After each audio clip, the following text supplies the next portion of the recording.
کو سینے میں بسایا، جس شخص نے قرآن کو سینے میں بسایا، فردوس معلیٰ میں مکان اپنا بنایا۔ 10 اہل جہنم کی سفارش وہ کرے گا، 10 اہل جہنم کی سفارش وہ کرے گا، فردوس میں لے کر انہیں ساتھ چلے گا۔ قرآن پڑھا جس نے وہ مقبول بنے گا، قرآن پڑھا جس نے وہ مقبول بنے گا، ایمان کی حدود میں وہ مکحول بنے گا۔ قرآن میں دوستو رحمان کی باتیں، اے مومنو کرتے رہو قرآن کی باتیں۔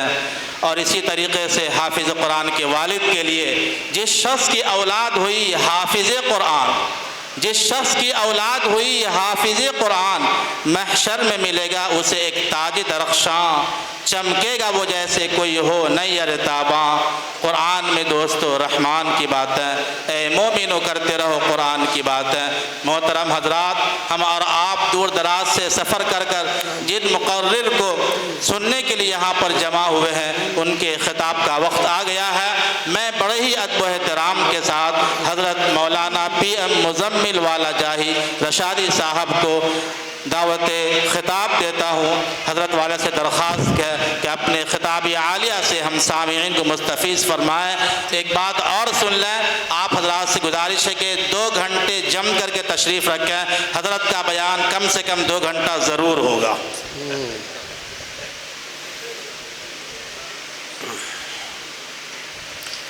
السلام علیکم ورحمۃ اللہ وبرکاتہ۔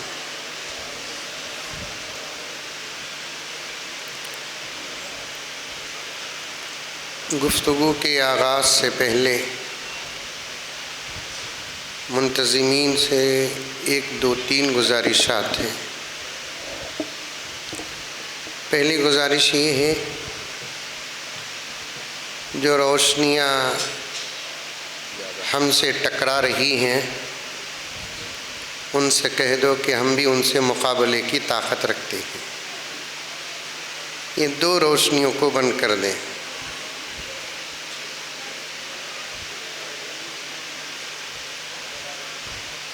یہ سامنے کی 2 لائٹ بند کر دیں، یہ کیمرے والے 2 لائٹ بند کر دیں سامنے کی۔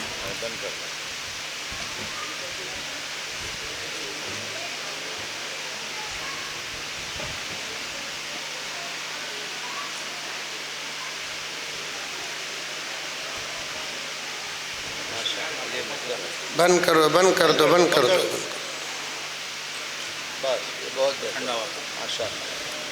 دوسری گزارش یہ ہے، سامنے جو حضرات بشکل قطب مینار کھڑے ہیں وہ بھی بیٹھ جائیں۔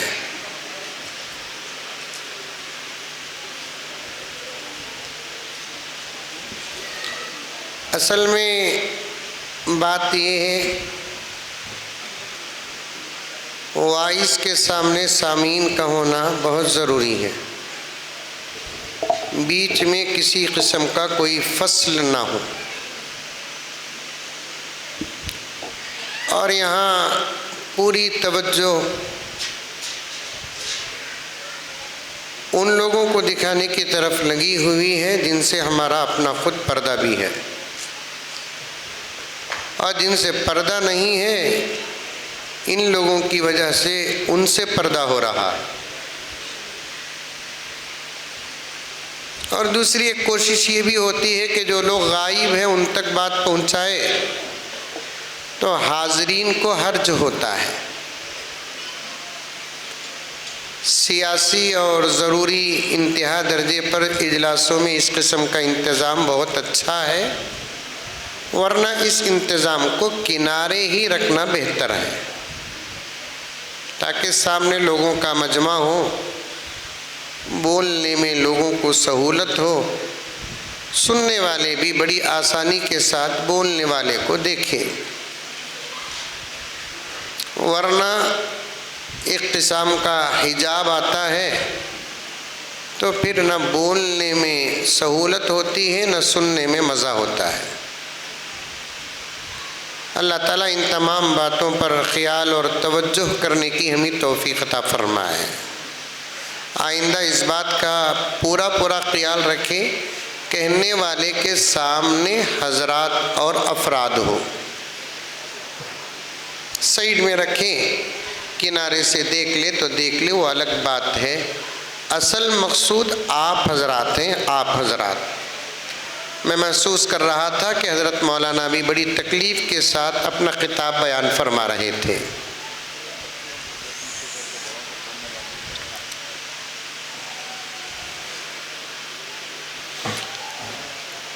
نحمده ونصلي على رسوله الكريم،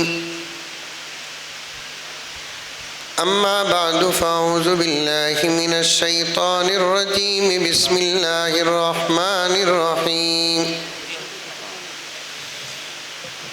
يا أيها الذين آمنوا ادخلوا في السلم كافة ولا تتبعوا خطوات الشيطان إنه لكم عدو مبين۔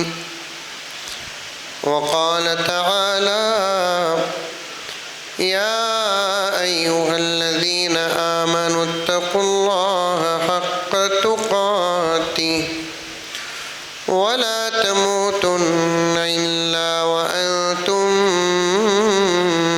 مسلمون۔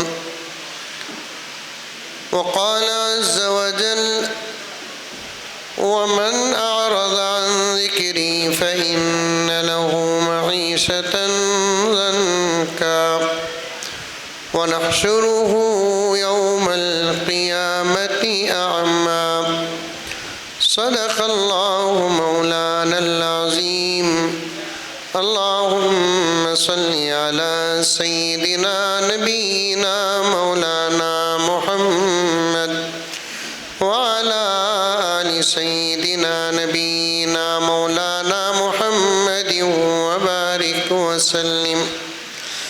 اللهم صل على محمد بعدد أوراق الأشجار وبعدد أخطار الأمطار وبعدد دواب البرار والبحار وعلى آله وصحبه وبارك وسلم۔ اللهم صل على محمد كما هو أهله ومستحقه۔ معزز سامعین، پوری محبت کے ساتھ، شوق کے ساتھ، الفت کے ساتھ، پیار کے ساتھ، ادب کے ساتھ، احترام کے ساتھ، اخلاص کے ساتھ، دل کی گہرائی سے ایک مرتبہ درود شریف پڑھ لیں۔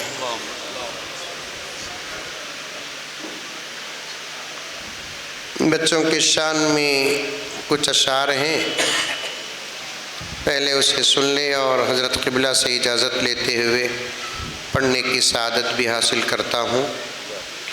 اس کے بعد مجھے جو صرف 2 گھنٹے کا ٹائم دیا گیا ہے، کوشش کرتا ہوں اس سے آگے بڑھنے کی۔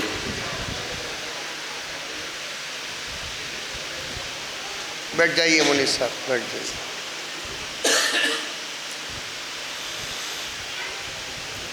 جو عظمتوں کے دین پہ قربان ہو گئے، بولو سبحان اللہ، ماشاء اللہ کا دین۔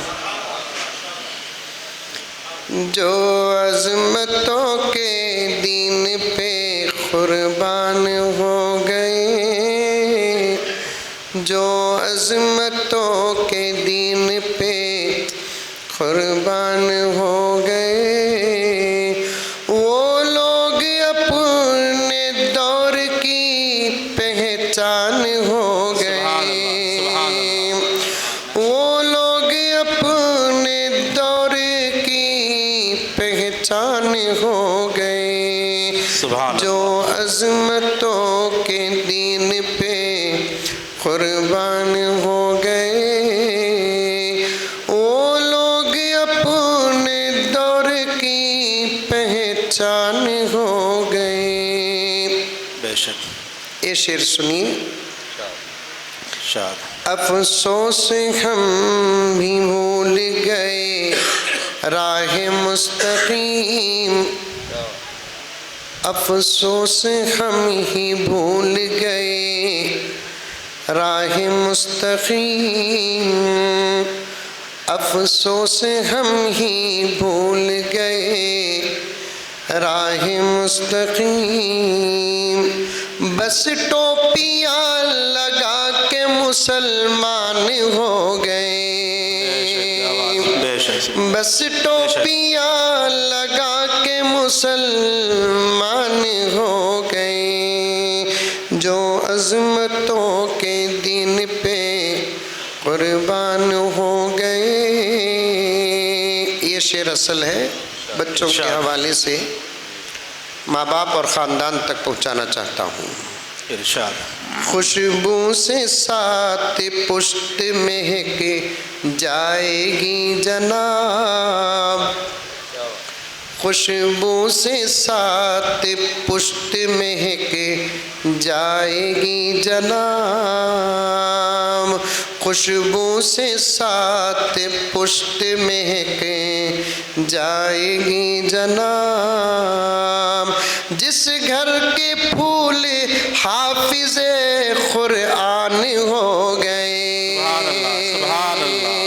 جس گھر کے پھول حافظ قرآن ہو گئے، خوشبو سے ساتھ پشت مہک جائے گی جناب، جس گھر کے پھول حافظ قرآن ہو گئے، جو عظمتوں کے دین پہ قربان ہو گئے، وہ لوگ اپنے دور کی پہچان ہو گئے۔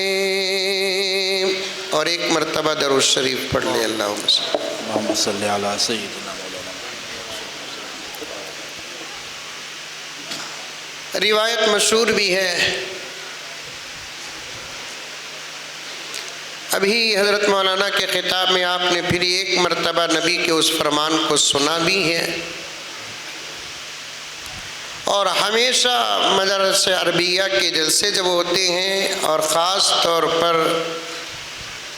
شعبہ حفظ کی دستار بندی کے اجلاس جب ہوتے ہیں تو اس روایت کو ضرور بیان کیا جاتا ہے کہ جس کا بچہ حافظ قرآن بن جاتا ہے، اللہ تعالیٰ اس کے والدین کو سورج سے زیادہ چمکنے والا تاج پہنائیں گے۔ ارے آ رہی ہے بات سمجھ میں آ رہی ہے؟ ارے منڈی تو بھی ہلا ہوا آ رہی ہے۔ ایک اس کا فرمان ہے، پیارے آقا حضرت محمد مصطفیٰ، سب کہہ دو صلی اللہ علیہ وسلم کا صلی فرمان، اللہ علیہ وسلم۔ مائک میں نہیں بھی۔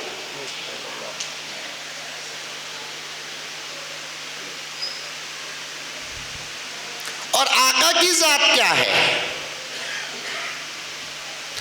لوگ عام طور پر قرآن اور حدیث کو الگ الگ سمجھتے ہیں، علم رہ کر اگر قرآن اور حدیث کو الگ سمجھتے ہیں تو وہ ایک الگ فن اور نصاب ہے، اور جس کے پاس علم نہیں وہ قرآن اور حدیث کو ایک سمجھے۔ باریک بات ہے، سمجھانے کی پوری کوشش کروں گا اور آپ حضرات بھی سمجھنے کی پوری کوشش کریں۔ اللہ تعالیٰ مجھے اور آپ کو سمجھائے۔ جن کے پاس علم ہے جیسا کہ حضرات علماء ہیں، جن کا اٹھنا بیٹھنا کھانا پینا دن رات مدارس کی زندگی میں، پڑھنے پڑھانے کی زندگی میں، دین کی حفاظت میں، دین کی اشاعت میں گزرتی ہیں، ایسے لوگ قرآن اور حدیث کے درمیان میں فرق کرتے ہیں تو یہ ان کا اپنا علم ہے، لیکن عوام کے لیے مسئلہ یہی ہے کہ قرآن اور حدیث کے درمیان میں کوئی فرق نہ کرے۔ ہاں، فرق یہ ہے کہ قرآن بھی اللہ کا کلام ہے، حدیث بھی اللہ کا کلام ہے۔ فرق یہ ہے کہ قرآن ڈائریکٹ اللہ کا کلام ہے، حدیث نبی کے زبان سے اللہ کا کلام ہے۔ آئی بات سمجھ میں؟ ارے آئی نہیں آئی؟ اس لیے کہ پیارے آقا صلی اللہ علیہ وسلم کے شان میں اللہ تبارک و تعالیٰ فرماتے ہیں میرا محمد وہ ہے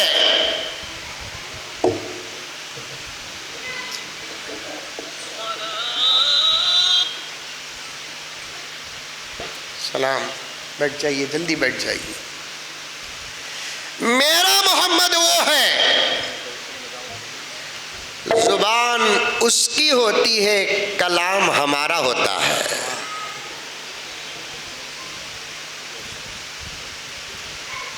میرا محمد وہ ہے،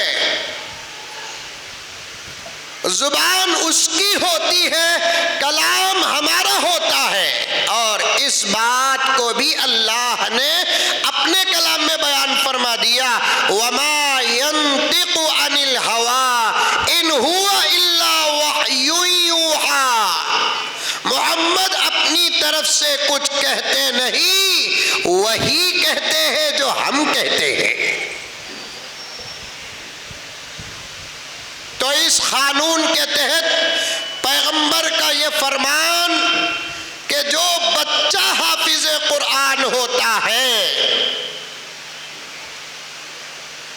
اللہ تعالیٰ اس کے ماں باپ کو سورج سے زیادہ چمکنے والا تاج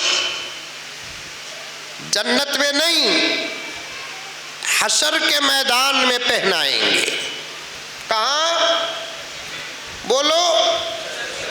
حشر کے میدان میں. حشر کا میدان کہاں ہے معلوم؟ حیدرآباد میں ہے؟ نہیں. مجھے پوچھا ایک اللہ کا بندہ، حضرت بیانہ میں بہت سنتوں میں حشر کا میدان، حشر کا میدان کہاں ہے حضرت؟ میں بولا پہلے تو جاتا کیا بول.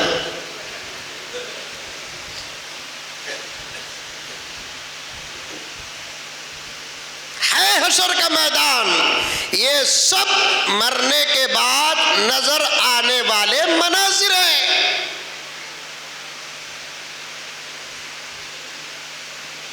جہاں اللہ تعالیٰ پوری انسانیت کو نہیں بلکہ تمام مخلوقات کو جمع کریں گے، تمام مخلوقات کو. وہاں اللہ تبارک و تعالی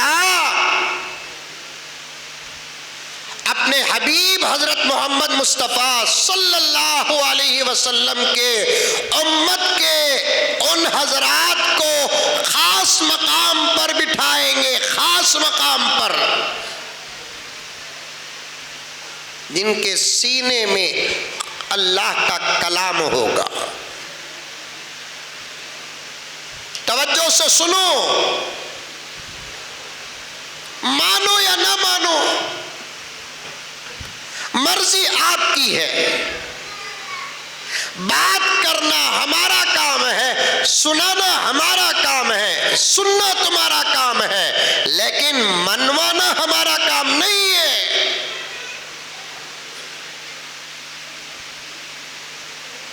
حشر کے میدان میں اللہ تبارک و تعالی جب اپنی تمام مخلوقات کو جمع کریں گے، مخلوقات، غور سے سننا، 2 گھنٹے نہیں، 3 گھنٹے نہیں، مختصر بیان، آگے سفر ہے، حضرت کو بھی اور پروگرامز کو جانا ہے. اللہ تعالیٰ جتنی باتیں اس وقت کی ضرورت میں عطا کر دے وہ آپ کے سامنے عرض کر دوں گا. مقدمے میں ان باتوں کو سنیں. حشر کے میدان میں اللہ تبارک و تعالیٰ صرف انسان اور جنات کو جمع نہیں کریں گے بلکہ اپنی تمام مخلوقات کو جمع کریں گے. اور اس کی کتنی مخلوقات ہیں سوائے اس کے کوئی جانتا نہیں.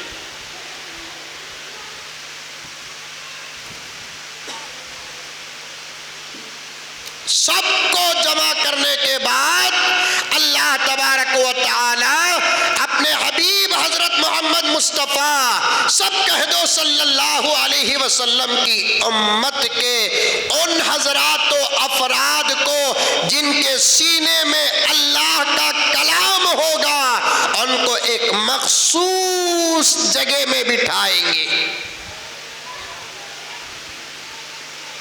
انبیاء کی بیٹھنے کی جگہ الگ ہوگی، حفاظ کے بیٹھنے کی جگہ ہوگی الگ ہوگی، دوسرے خاص اعمال سے آراستہ حضرات کے بیٹھنے کی خاص جگہ ہوگی۔ لمبا سبق ہے، تفصیل ہے، کبھی آپ اپنے حضرات علماء کرام سے سن لیں ان حفاظ کرام کو جن کو آج دنیا بہت عجیب نظر سے دیکھتی ہے،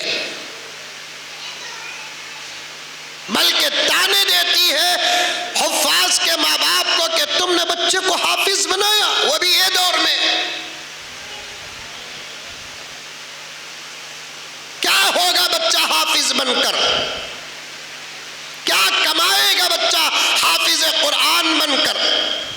کیا کھائے گا بچہ حافظ قرآن بن کر؟ کیا کھلائے گا بچہ حافظ قرآن بن کر؟ کیا پالے گا بچہ اپنی بیوی بچوں کو حافظ قرآن بن کر؟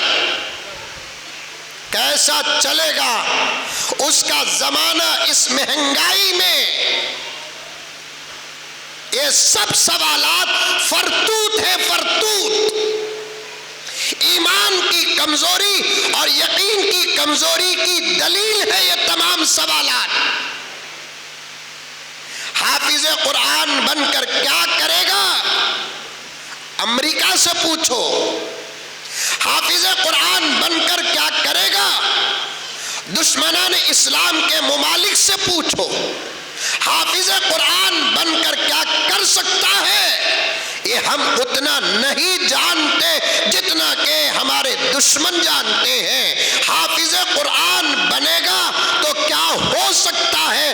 ہمارے دشمنوں کو پورا اس بات کا یقین ہے، یقین ہے۔ رہا کھانے کھلانے کی بات تو قسم اللہ کی، جتنا اللہ تعالیٰ قرآن والوں کو کھلاتا ہے اتنا تو اللہ تعالیٰ کمانے والوں کو بھی کھلاتا نہیں۔ بات صحیح ہے کہ غلط ہے؟ ارے منہ کھل کر بولو بابا۔ صحیح ہے، میں پوچھیا تمہیں بول ڈالے۔ گنبل میں گوئندہ، لیکن تمہارے جواب میں مجھے یقین نہیں آ رہا ہے۔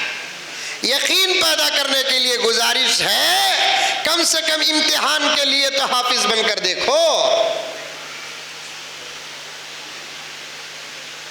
میرے والد حضرت مولانا زکریا صاحب رحمۃ اللہ علیہ حضرت قبلہ سے بڑا گہرا تعلق تھا۔ حرمین شریفین میں حاضری ہوتی تو حضرت سے ضرور ملاقات ہوتی۔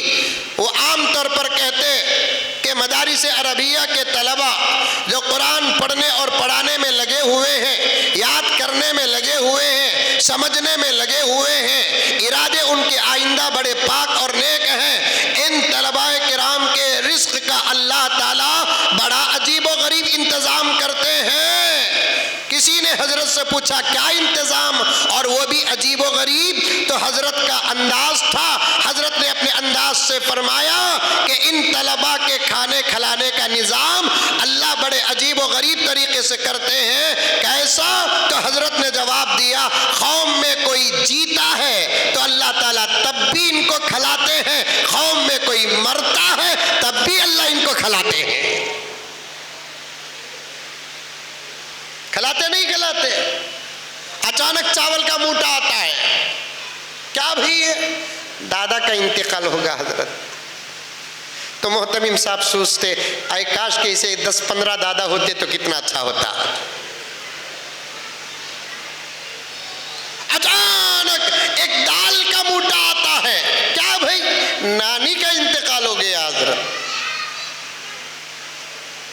زبردست بکرا آتا ہے، کیا ہے بھائی؟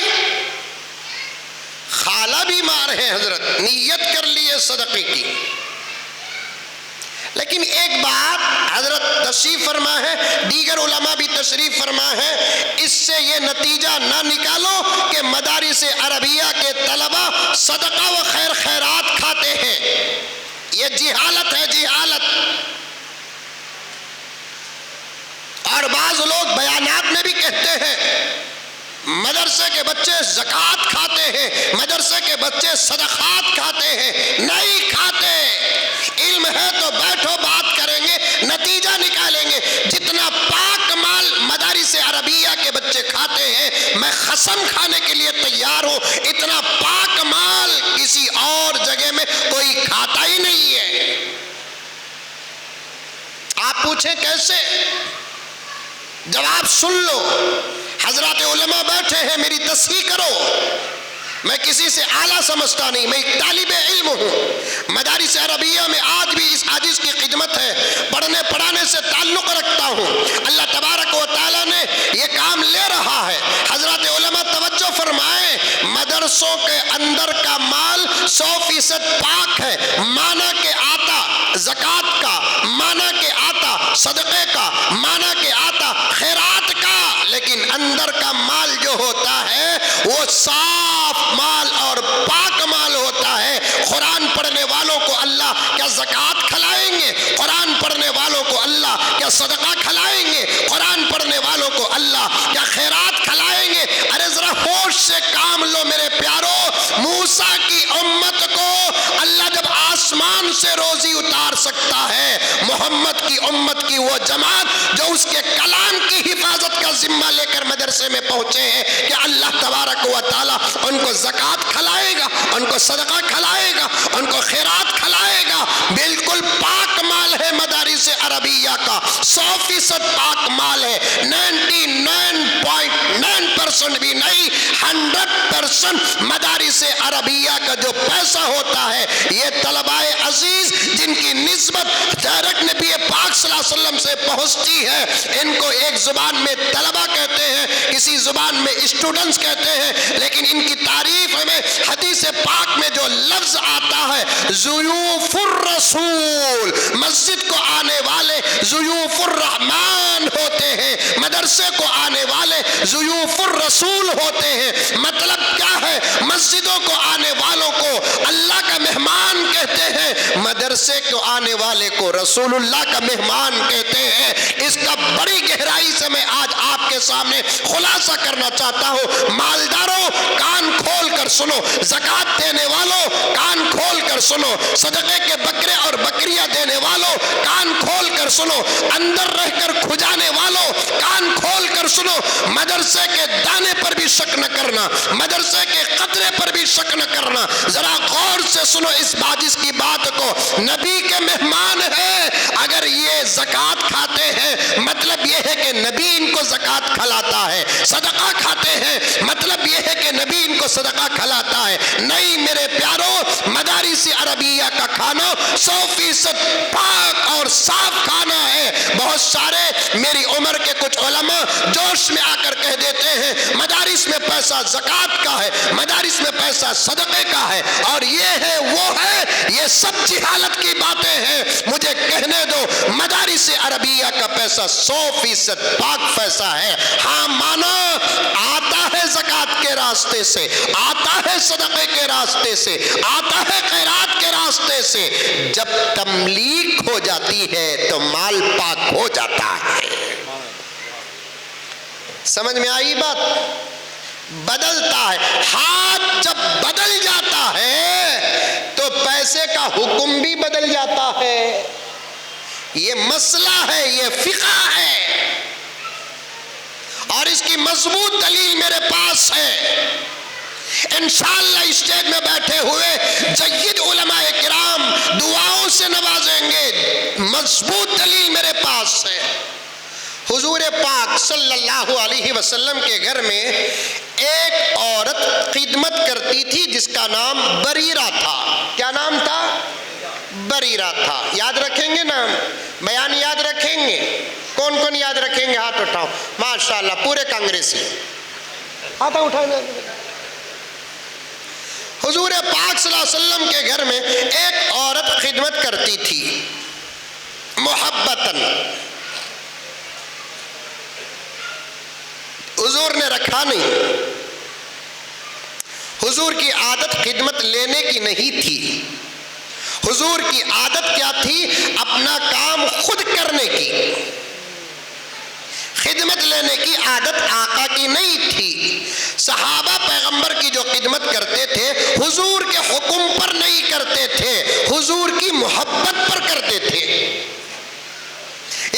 کہ فاطمہ نے بھی آ کر ایک خادمہ پوچھا، آقا نے منع کر دیا، نہیں بیٹی فاطمہ، تو اپنے گھر کا کام تو خود کر۔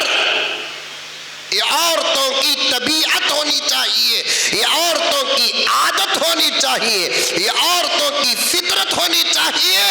اب جب عورت اپنے گھر کا کام خود کرتی ہے، پیغمبر کے فرمان کا اشارہ یہ ہے وہ صحت مند رہتی ہے۔ آج ذرہ پیسہ آگا،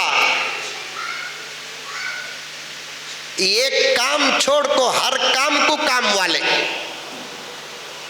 وہ نہیں بولتا سمجھو نو کو برا سمجھو نو کو، ذرہ پیسہ آگا، جھاڑو کے لیے ایک عورت، پاچھا کے لیے ایک عورت، برتن دھونے کے لیے ایک عورت، کپڑے دھونے کے لیے ایک عورت۔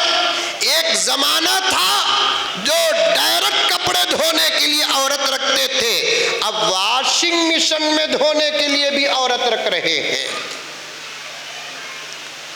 عورتیں بھی ہیں بول کر کان میں پیغام پہنچا، شاید عورتیں دیکھ رہی ہیں، میری ماں اور بہنوں سے کہنا چاہتا ہوں تم اپنے گھر کا کام خود کرو، خود کرو، تمہاری جوانی میں برکت، تمہارے حسن میں برکت، تمہارے صحت میں برکت، تمہارے عمر میں برکت۔ آہا، آ رہی ہے بات سمجھ میں؟ آ کر ہی تو ڈائریکٹ سن لیتے ہیں، نہیں آ کر ہی تو تمہیں جا کر ہمت رہی تو سناؤ۔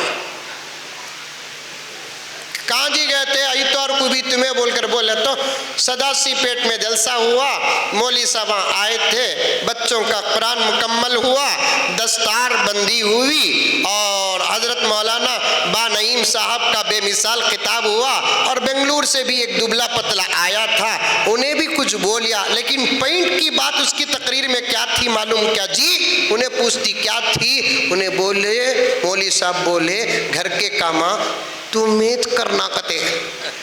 اب انہیں فتویٰ دیتی وہ مولوی صاحب نہیں، کرو اپنے گھر کا کام کرو۔ دنیا کی ہیلتھ ڈاکٹروں کی ایک ایسوسیشن ہے جس کو WHO کہتے ہیں، جس کی سند کے بغیر ساری دنیا میں کوئی دوا پاس ہوتی نہیں۔ کرونا کے موقع پر اس ایسوسیشن نے انسانوں کے ساتھ جو کھیلا شاید کہ فرعون کے دور میں فرعون بھی نہیں کھیلا۔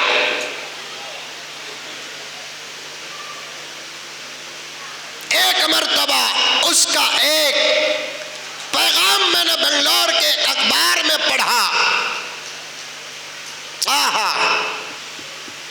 اور اس نے صاف وضاحت کی کئی ڈاکٹروں کا مشورہ اور اس کے بعد نتیجہ، جو عورت خود اپنے گھر کا کام کرتی ہے اور جو عورت کثرت سے بچے پیدا کرتی ہے اس کی لائف لانگ ہوتی ہے۔ بولو ماشاءاللہ، بولو کہ انہوں لمبی زندگی جینا تمہیں پسند نہیں کیا؟ پھر کہیں کو ماشاءاللہ بولے نہیں۔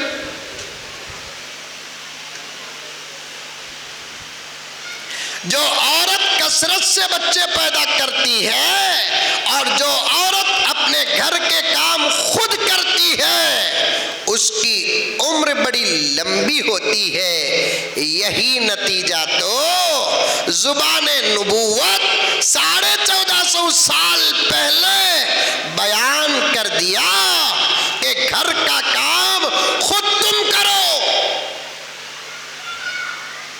اس سے کئی فائدے ہیں، ایک فائدہ صحت کا، ایک فائدہ عمر کا، دوسرا اس آتش کے نزدیک یہ ہے اس سے عورتوں کے اندر غرور پیدا نہیں ہوتا،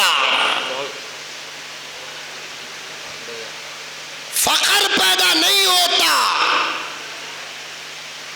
عاجزی، تواضع، انکساری کا مزاج پیدا ہوتا ہے۔ گھر کے اندر کے کام جب خود عورتیں کرتی ہیں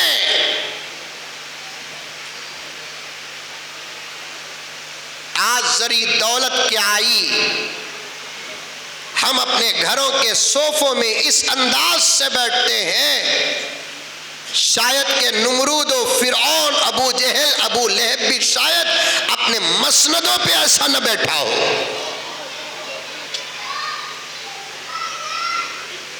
پیغمبر کبھی اپنے گھر کا کام کسی کو نہیں دیا، خود کرتے تھے، خود کرتے خود۔ ہاں، حضرات صحابہ رضوان اللہ تعالی علیہم اجمعین مردوں میں سے ہو کے عورتوں میں سے محبتاً نبی کی خدمت کرنے کا شرف پاتے تھے۔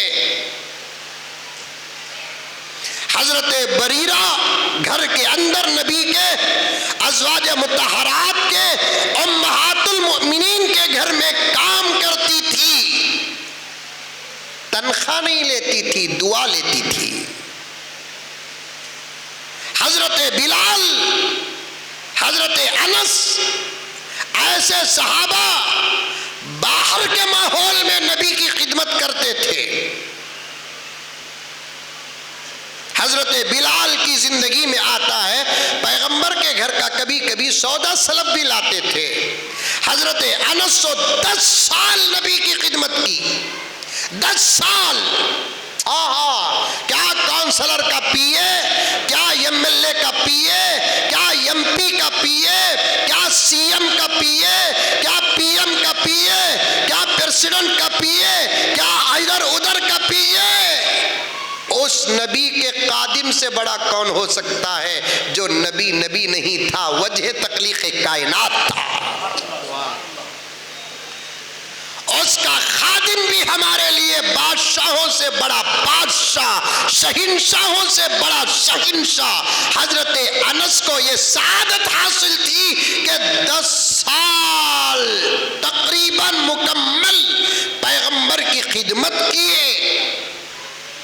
مرخات مشکات کی ایک شرح ہے، حضرت انس کی خدمت کے تحت میں ملا علی قاری رحمت اللہ علیہ لکھتے ہیں عام لوگوں کو چاہیے کہ وہ علماء کی خدمت میں آگے بڑھنے کی کوشش کرے، یہ مزاج صحابہ ہے۔ تمل ناڈو میں حضرت قبلہ، بات لمبی ہو جائے تو اشارہ فرما دے، آپ کی مصروفیت کو یہ عاجز جانتا ہے۔ ابھی تقریر شروع کرانی 1.25 گھنٹہ ہو گیا ہے، اصل باتیں بتانا بھی ہے۔ تمل ناڈو معلوم؟ ارے تمل ناڈو معلوم؟ امریکہ میں ہے نہیں؟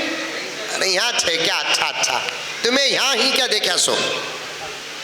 تمل ناڈو میں تو جاتا رہتا ہوں، کبھی ادھر کبھی ادھر کبھی ادھر کبھی ادھر جاتا رہتا ہوں۔ ایک جگہ پر گیا، بڑی اچھی بات ہے، سنو میرے دوستو، بڑی اچھی بات ہے۔ شاید جہاں تک میرا اندازہ ہے، میں نے اس مسجد کے علاوہ کسی مسجد میں نے یہ نظام نہیں دیکھا۔ تقریباً 80% میں ہندوستان کا دورہ کر چکا ہوں، اور 20% ان علاقوں کا میں دورہ صرف زبان کی وجہ سے نہیں کیا۔ بس اگر مجھے مختلف زبان آتے یا ان علاقوں کی زبان مجھے آتی تو میں وہاں کا بھی دورہ الحمدللہ ان بزرگوں کی دعاؤں سے کر لیتا۔ 80% میں نے ہندوستان کا دورہ کیا ہے۔ میں نے اس گاؤں اور اس گاؤں کی اس مسجد کے امام کا مقام اور گاؤں والوں کی جو محبت میں نے دیکھی، کسی اور جگہ میں نہیں دیکھی۔ میرا پورا عنوان میرے ذہن میں ہے، آپ بھی یاد رکھو، انشاءاللہ میں بھی یاد رکھوں گا۔ میں اس گاؤں کو گیا، تقریباً 600 کلومیٹر بنگلور سے دور ہے گاؤں، اور سادی سیدھی اردو چلتی ہے، زیادہ تمل چلتی ہے، سادی سیدھی اردو چلتی ہے۔ اور مجھے جو بلائے وہ میرے نانا رحمت اللہ علیہ کی نسبت سے بلائے۔ میرے نانا بھی عالم دین تھے اور مقرر تھے، وہ تمل میں بھی بیان کرتے تھے، اردو میں بھی بیان کرتے تھے، اور فارسی کے بڑے زبردست ماہر تھے۔ اور میرے نانا مولانا عبد الکریم کریم صاحب رحمۃ اللہ علیہ اتنے جید عالم تھے، مولانا روم کی پوری مثنوی حفظ یاد تھی، پوری مثنوی شریف یاد تھی۔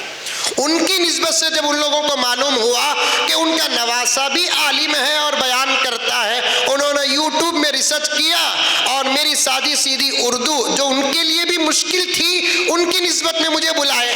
میں گیا، رات میں سفر کر کے بس سے صبح جا کر اترا، ان لوگوں نے بس اسٹینڈ میں استقبال کیا اور مجھے لے کر آرام کی جگہ پر چلے گئے۔ اس کے بعد میں ظہر کی نماز بھی میرے کمرے ہی کے اندر پڑھ لیا اور مجھ سے انہوں نے کہا کہ حضرت عصر کے بعد علماء سے بات ہے اور مغرب کی نماز آپ کو پڑھانا ہے اور مغرب کے بعد جلسہ ہے۔ تو میں نے عصر کی نماز کے لیے گیا امام صاحب کے ساتھ، تو امام صاحب کے مسجد کے دروازے کے پاس جوتے چپل چھوڑنے کی جگہ الگ ہے۔ عام لوگ جو جوتے چپل چھوڑتے ہیں وہ جگہ نہیں، مسجد کے دروازے کے پاس امام صاحب کے جوتے چپل چھوڑنے کی جگہ الگ۔ مجھ سے امام صاحب نے کہا نہیں مولانا یہاں نہیں، یہاں آئیے، پہن کر آئیے، ہم مل کر یہاں جوتے چپل چھوڑیں گے۔ اللہ کی قسم میں پورا ایڈریس دیتا ہوں آپ کو، جا کر آپ دیکھیں، وہاں پر ایک چھوٹی سی چٹائی بچھائی ہوئی ہے، وہاں پر 2-4 آدمیوں کے چپل چھوڑنے کی جگہ۔ ہم جا کر چپل چھوڑنے سے پہلے مسجد میں حاضر ہوئے مصلیان وہاں پر انتظار کرتے ہوئے کھڑے ہیں۔ ہم جیسے ہی چپل چھوڑے تو مصلیان جوتے چپل کو مدارس عربیہ کی طرح گھما کر رکھنے لگے۔ میں نے امام صاحب سے پوچھا کیا بات ہے مولانا، آج کی خاص بات ہے؟ امام صاحب نے کہا کہ نہیں مولانا آج کی خاص بات نہیں ہے، اللہ کی قسم ہمارے اس علاقے کا یہ ماحول ہے کہ امام کے جوتے چپل کا ادب اور احترام کرنا یہ ہمارے گاؤں کی شان ہے۔ برابر پھرا کر رکھتے ہیں، ایسے پھرا کر رکھتے ہیں۔ علماء کا ادب کرو، احترام کرو، خدمت کرو۔ ہے کوئی مسجد ہمارے اپنے علاقوں میں جہاں امام کے جوتے کی حفاظت ایک عام مصلی کرے؟ کرنا چاہیے۔ پیغمبر کے جوتوں کی حفاظت، چراتا تو کوئی نہیں تھا پیغمبر کے جوتے چپل، لیکن کام کرنے کا، خدمت کرنے کا ایک شوق تھا صحابہ کے اندر۔ رب کعبہ کی قسم جو شوق صحابہ کے اندر تھا اس شوق پر صحابہ نے عمل کیا۔ میرے نبی کے دنیا سے پردہ کرنے کے بعد صحابہ کی خدمت کا شوق تابعین کے اندر آیا۔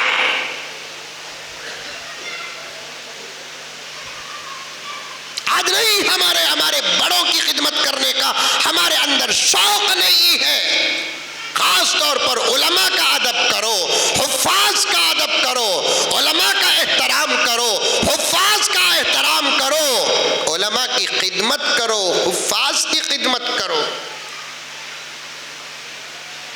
جتنی تمہاری طاقت ہے خدمت کرو۔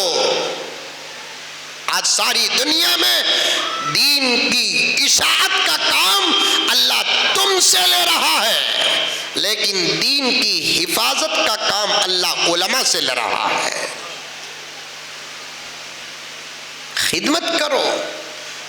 10 سال حضرت انس نے حضور پاک صلی اللہ علیہ وسلم کی خدمت کی، ہمیشہ گھر کے پاس کھڑے رہتے تھے۔ نکلے تو کیا خدمت کروں یا رسول اللہ، جوتے چپل چھوڑے تو حفاظت کرتے تھے۔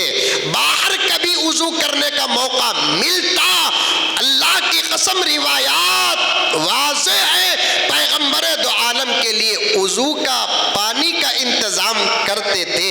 کبھی حضرت انس سے خدمت کرتے کرتے 2-4 بھول بھی ہو جاتی، پیغمبر ناراض نہ ہوتے، اس کا اظہار بھی حضرت انس کرتے۔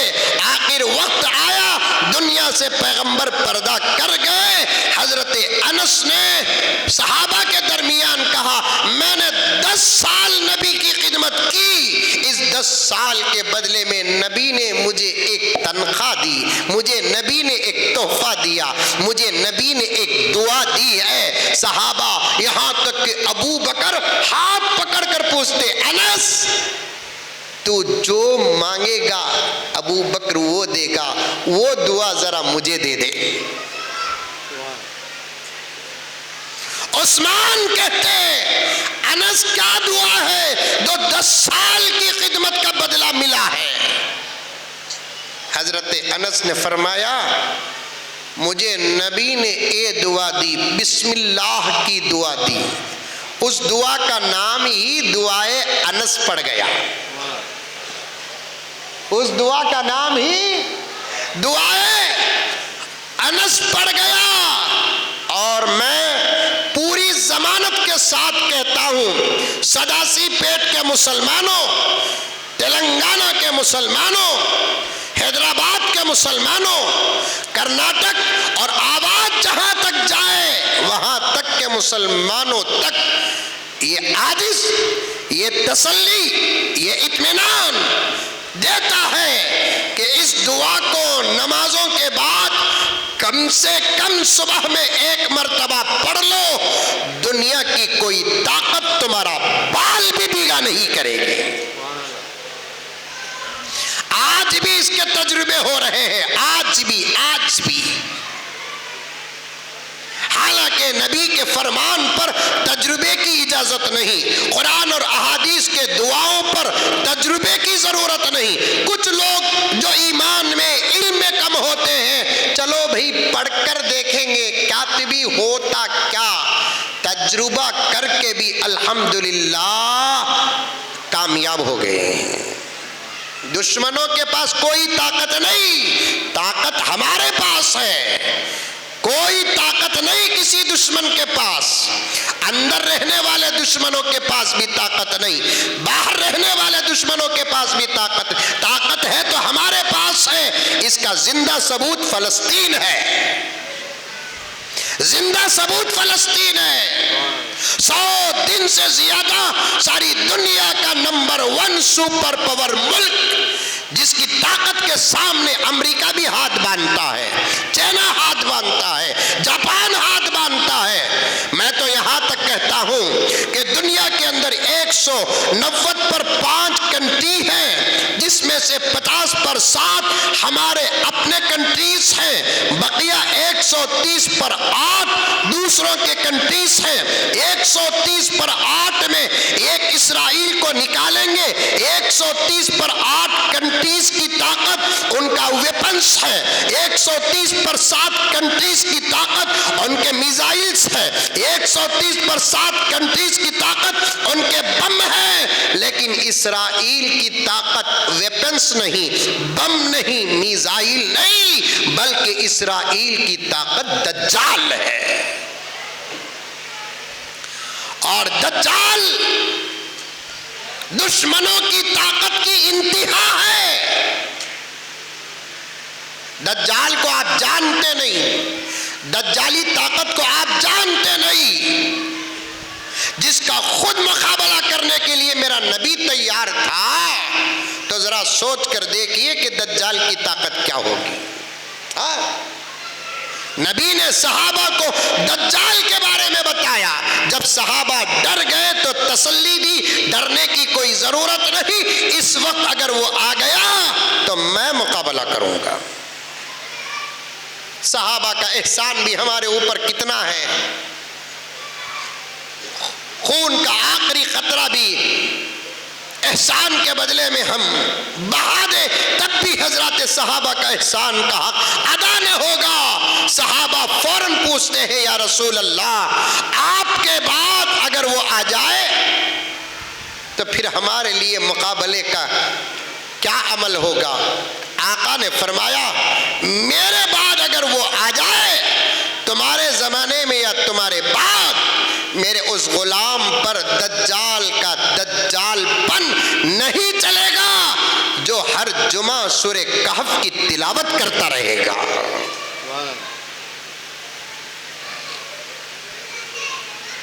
ہر جمعہ سورہ کہف کی تلاوت کرتا رہے گا۔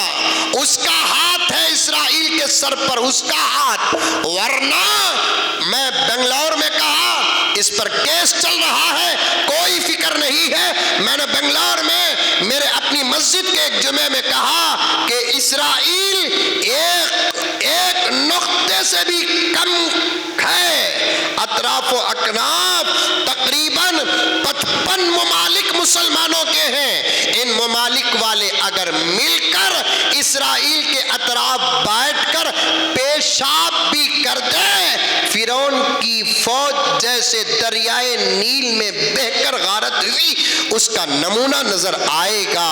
پھر بھی اتنا پاورفل ملک 100 دن سے زیادہ فلسطین پر ظلم کر رہا ہے۔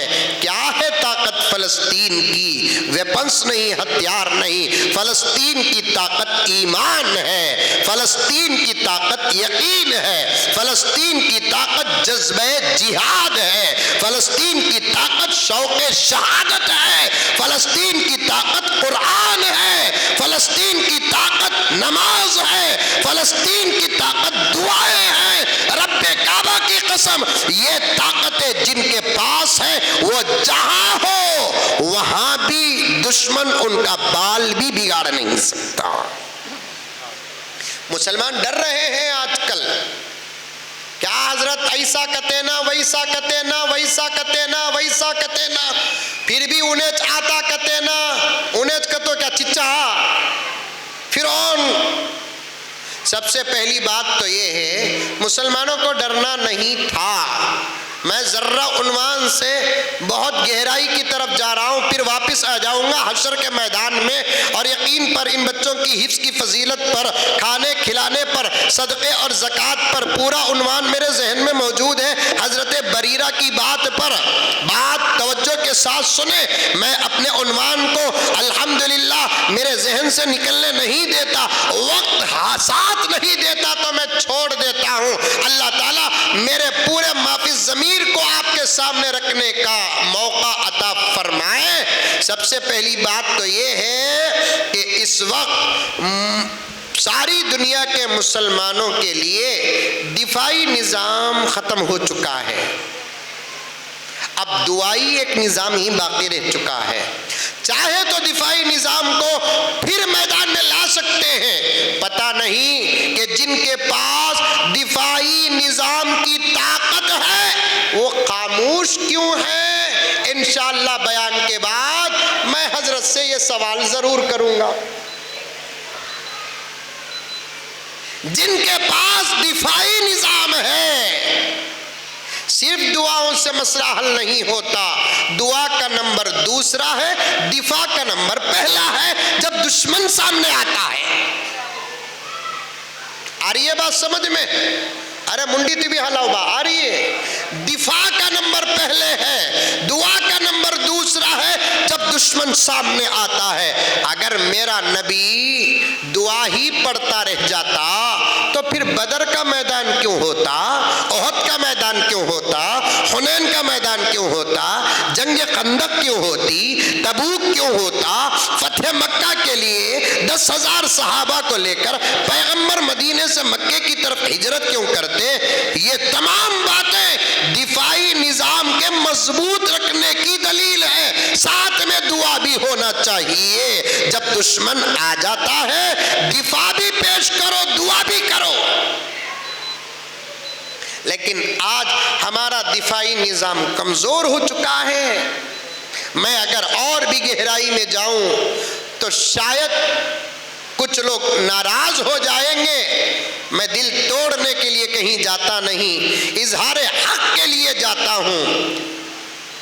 دفاعی نظام ساری دنیا کا، خصوصاً ہمارے اپنے ملک کا کمزور سے کمزور تر ہو چکا ہے۔ اب ایک نظام ہمارے ہاتھ میں ہے، وہ ہے نظام دعا۔ اسے پڑھ لو، انشاءاللہ تعالی خدا کی مدد فرشتوں کی شکل میں اترے گی۔ اس میں سے ایک دعا ہے دعائے انس۔ 10 سال خدمت کر کے پیغمبر دو عالم کی اللہ کے نبی نے حضرت انس کو یہ دعا عطا کی ہے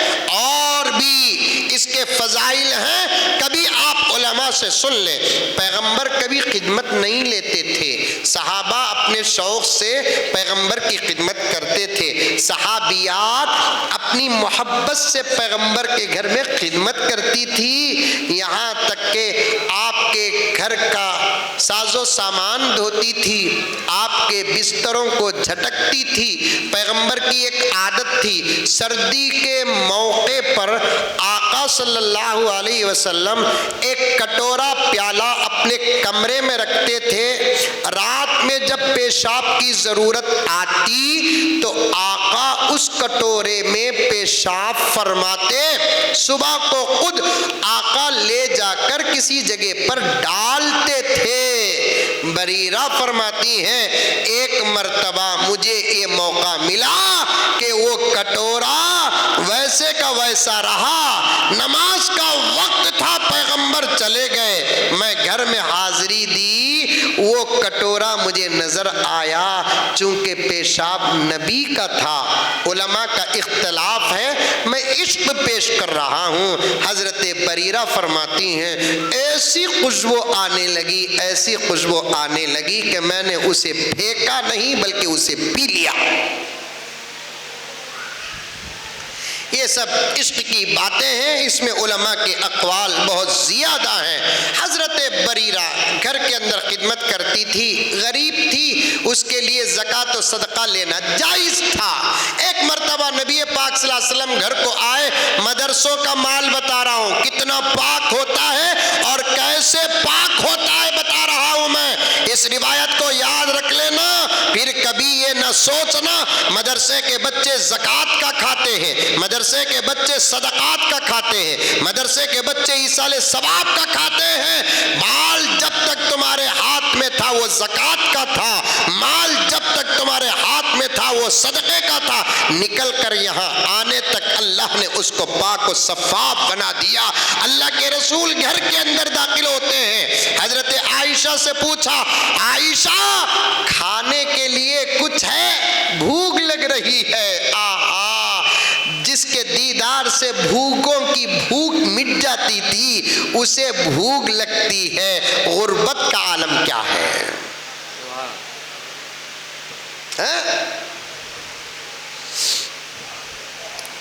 عائشہ بھوک لگ رہی ہے، کچھ کھانے کے لیے ہے؟ اماں نے کہا یا رسول اللہ کچھ بھی نہیں ہے گھر میں۔ اس وقت بریرہ بھی گھر کے اندر تھی رضی اللہ عنہا۔ آقا نے پوچھا عائشہ میں گوشت دیکھ رہا ہوں۔ بریرہ نے کہا یا رسول اللہ یہ میرے لیے صدقہ ہے، اور آپ تو صدقہ کھاتے نہیں، آپ سید ہیں، سید الکونین ہیں، ابتدائے سید آپ ہیں، آپ صدقہ نہیں کھاتے، زکوٰۃ نہیں کھاتے۔ آقا نے اس وقت کیا فرمایا؟ یا بریرہ لکی صدقہ ولی ہدیہ، اے بریرہ تیرے لیے وہ صدقہ ہے، تجھ تک پہنچنے تک وہ صدقہ تھا، اب وہ تیری ملکیت میں آ گیا ہے، اب تو وہ مجھے دیتی ہے تو وہ صدقہ نہیں ہدیہ ہو جاتا ہے، تیرے لیے وہ صدقہ۔ صدقہ کرنے والے کی نیت سے نکل کر تیرے ہاتھ تک پہنچنے تک وہ مال صدقہ رہتا ہے، اب اس مال کی تم مالکہ ہو گئی، اب تو اگر وہ مجھے دیتی ہے، ہاتھ بدل گیا، ملکیت بدل گئی، اب صدقہ نہیں رہا، ہدیہ ہو گیا۔ مالداروں تمہارے پاس سے نکل کر مدرسے کے دروازے اور رسید تک وہ مال زکوٰۃ رہتا ہے، جب رسید میں آ کر مدرسے کے اکاؤنٹ کو جاتا ہے وہ مال ہدیہ بن جاتا ہے، تحفہ بن جاتا ہے۔ وہ جماعت ہے قرآن پڑھنے والی جماعت ہے، پڑھنے والی نہیں، سینے میں رکھنے والی۔ اللہ اکبر۔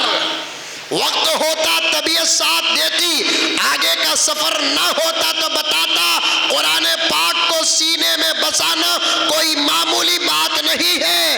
علامات نبوت میں سے ایک علامت ہے سینے میں قرآن رکھنا۔ یہ میں نہیں، خود پیغمبر فرماتے ہیں یحمل امرا عظیما، حافظ قرآن ایک بڑا کام کرتا ہے۔ کیا کام کرتا ہے؟ یحمل النبوہ، نبوت کو اٹھاتا ہے۔ الا لا یوحی الی، فرق اس کے اور میرے درمیان میں یہ ہے اس پر وحی نازل نہیں ہوتی، مجھ پر وحی نازل ہوتی ہے۔ سینے میں قرآن رکھنا علامت نبوت ہے، علامت نبوت۔ چونکہ میرے نبی پر نبوت ختم ہے، اس لیے ان کو حافظ قرآن تو کہا جائے گا، نبی نہیں کہا جائے گا۔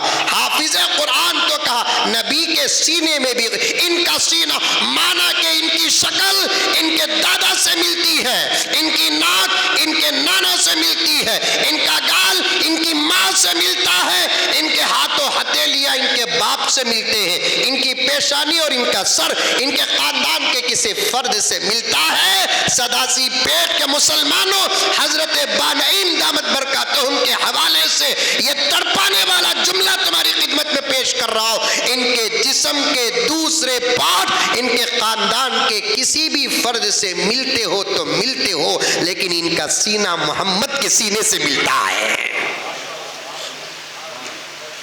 ان کا سینہ محمد صلی اللہ علیہ وسلم کے سینے سے ملتا ہے، معمولی نہیں۔ مشابہت کیا ہے؟ محمد کے سینے میں بھی قرآن تھا، ان کے سینے میں بھی قرآن ہے۔ فرق یہ ہے محمد کے سینے میں، سب کہہ دو صلی اللہ علیہ وسلم، آقا کے سینے میں قرآن یاد کر کے نہیں آیا، بذریعے وحی کے آیا۔ ان کے سینے میں قرآن وحی کے ذریعے سے نہیں آیا، یاد کر کے آیا۔ کیا سمجھتے ہیں ہم؟ جن کے سینے میں قرآن ہے ان کو ارے اتت سے کیا با کر رہا تیرا بیٹا؟ ڈاکٹر۔ انداز دیکھو، معافی چاہتا ہوں حضرت، نقل کفر کفر نہ باشد۔ کیا با تیرا بیٹا؟ ڈاکٹر۔ اور ایک حافظ قرآن کے بابا کو پوچھو تمہارا بیٹا؟ حافظ ہوگا، عالم کورس کر رہا ہے۔ انداز میں بھی عزت اور ذلت کا سبق ملتا ہے۔ جس کا بیٹا حافظ ہے وہ باپ اللہ کا شکر ادا کرتے ہوئے شان سے کہنا، کیا بھئی تمہارا بیٹا کیا کر رہا؟ حافظ قرآن ہے۔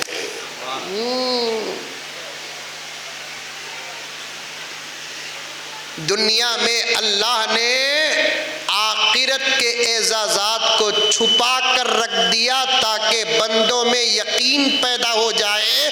کاٹ رہا ہوں بات کو میں، سنو پیارو سنو، مدرسے آباد کرو، آباد کرو۔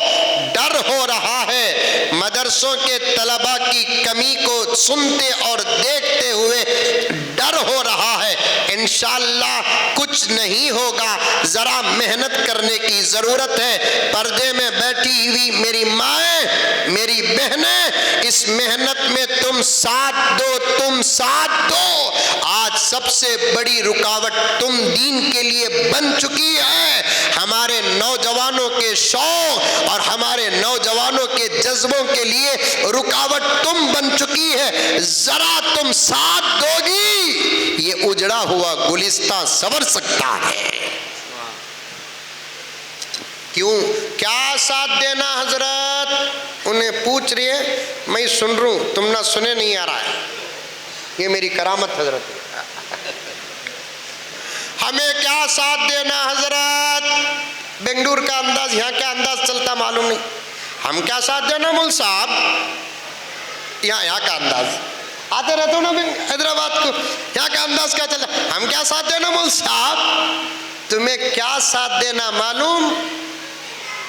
کیونکہ اللہ نے تمہارے ذمے کئی چیزوں کو جب رکھا ہے اس میں سے ایک ذمہ تمہارا بچوں کو پیدا کرنا ہے اور اس کا لمٹ تم طے کرتی ہو. اگر طے نہ کرو گی انشاءاللہ مدرسے آباد ہو جائیں گے. کیا حضرت؟ تمہارے ذموں میں سے ایک ذمہ بچے پیدا کرنا ہے اور آج لمٹ تم طے کرتی ہو. اگر یہ طے کو تم ختم کرو گی تو کثرت سے تمہارے گھر میں بچے پیدا ہوں گے تو پھر مدرسے آباد ہوں گے. فکر چھوڑ دو مدرسے میں بچے پڑھ کر کیا کھائیں گے کیا پیئیں گے. اللہ تعالیٰ میرے نبی کی نسبت سے گنہگار سے گنہگار غلام کو جب کھلاتا ہے تو آل رسول کی تفسیر میں سے ایک تفسیر یہ بھی ہے جو نبی کا قرآن یاد کرتے ہیں وہ بھی آل رسول میں داخل ہے. تفسیر کبیر اٹھا کر دیکھیے. میں نے حوالہ صرف علماء کی خدمت میں بات کی ضمانت کے لیے پیش کر دیا. وَعَلَىٰ آلِ محمد کہتے ہیں نا, یہ آل سے کون مراد ہے؟ ایک ہی جماعت ہے ساری دنیا میں جو آل کا ترجمہ بہت چھوٹا کرتی ہے, جن کا نام شیعہ ہے. وہ 4 ہی لوگوں کو آل رسول میں شامل کرتی ہے, علی و فاطمہ و حسن و حسین. ورنہ آل رسول کی تشریح بہت بڑی ہے. ایک جگہ تو آقا نے خود اپنے زبان مبارک سے آل کا ترجمہ اتنا بڑا کر دیا, فرمایا کلو مؤمن تقی عالی, ہر تقوی والا مومن میری اولاد میں سے ہے.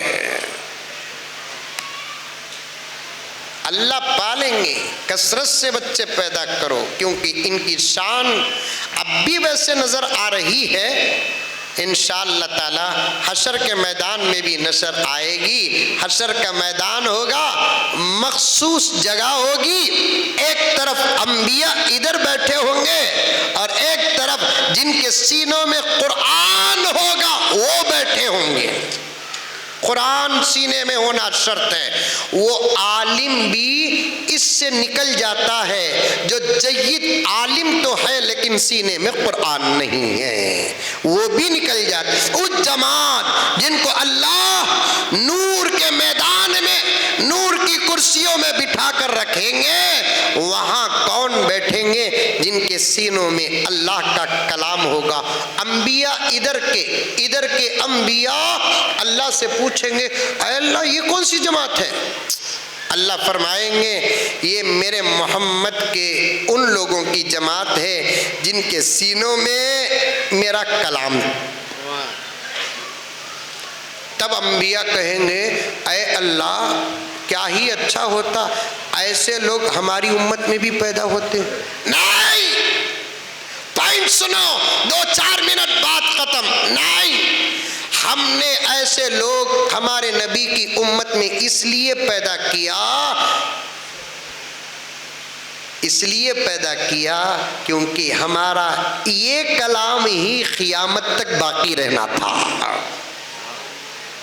جو کلام باقی رہنا ہی نہیں تھا, جو کتاب باقی رہنی ہی نہیں تھی, اس کا حافظ بنا کر فائدہ کیا ہے؟ زمانہ بدلے گا تو دستور بدلے گا, زمانہ بدلے گا تو کتاب بدلے گی, زمانہ بدلے گا تو رسالہ بدلے گا. ہم نے ہمارے نبی پر, آخری رسول پر ہماری کتاب وہ کلام نازل کیا جو زمانے کے بدلنے سے بدلتی نہیں, حالات کے بدلنے سے بدلتی نہیں, وہ تو باقی رہنے والی ہے. کچھ نادان ہے, احمق ہے, بے وقوف ہے, پتہ نہیں کہ کتنے باپوں کا خون ان کے خون میں شامل ہے, وہ قرآن بدلنے کی کوشش کرتے ہیں. اللہ اکبر. 1450 سال سے محنتیں جاری ہیں لیکن اللہ کا کرام سلامت قرآن اپنی طرف سے جواب دیتا ہے ارے احمقوں, مجھے پورا بدلنا تو دور کی بات, آج تک ایک زبر نہیں بدل سکے. کونین کے رشد و ہدایت کا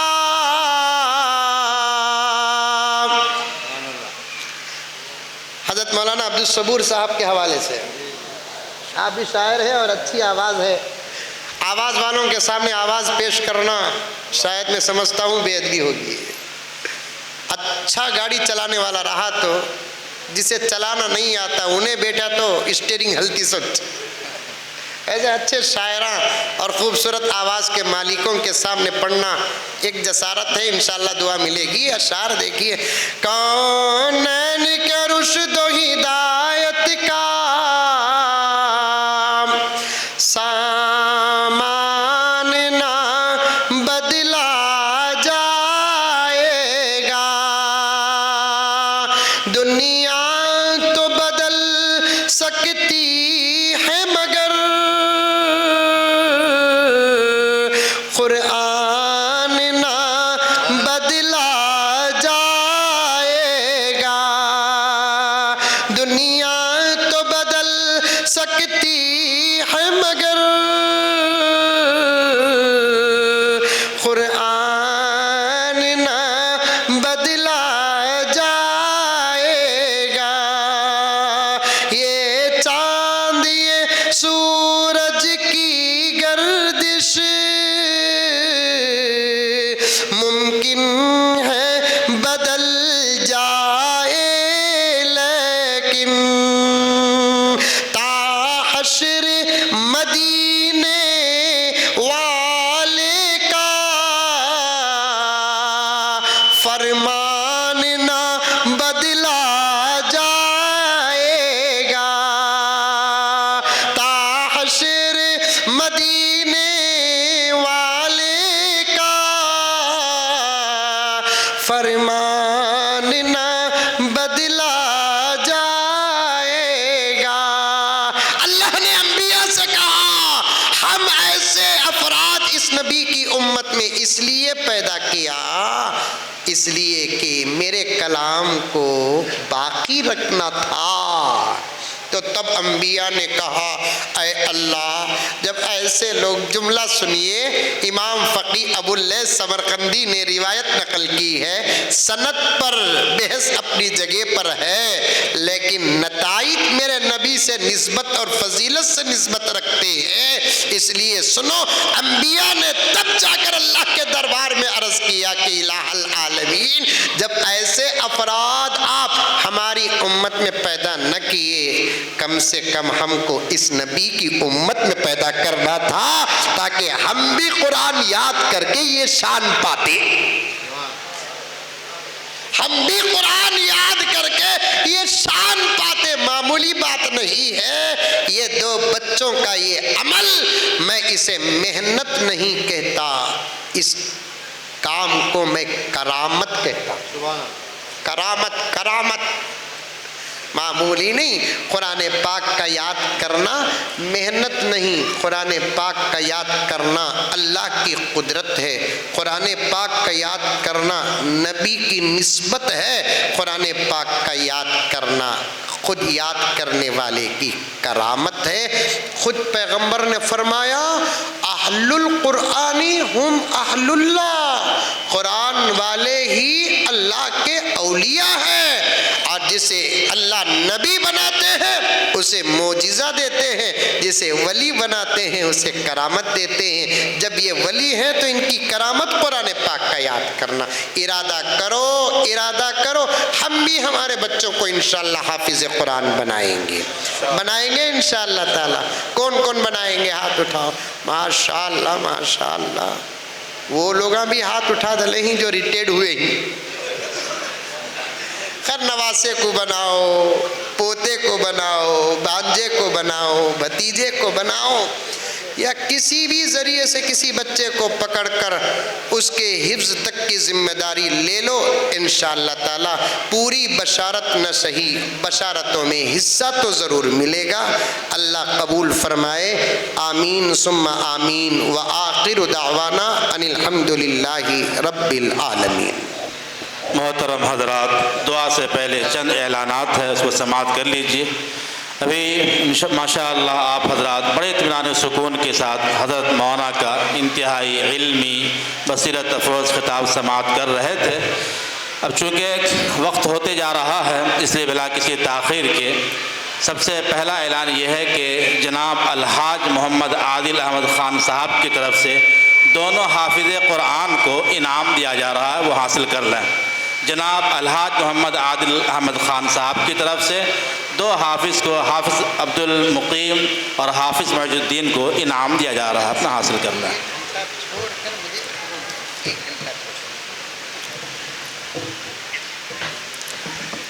اسی طریقے سے آپ حضرات کے لیے جلسے کے اختتام کے بعد کھانے کا بھی انتظام کیا گیا ہے، کھانا ضرور تناول فرمائیں۔ اور مولانا حشمت علی صاحب حسامی دامت برکاتہم، اسی طریقے سے مولانا مفتی ظفر عبد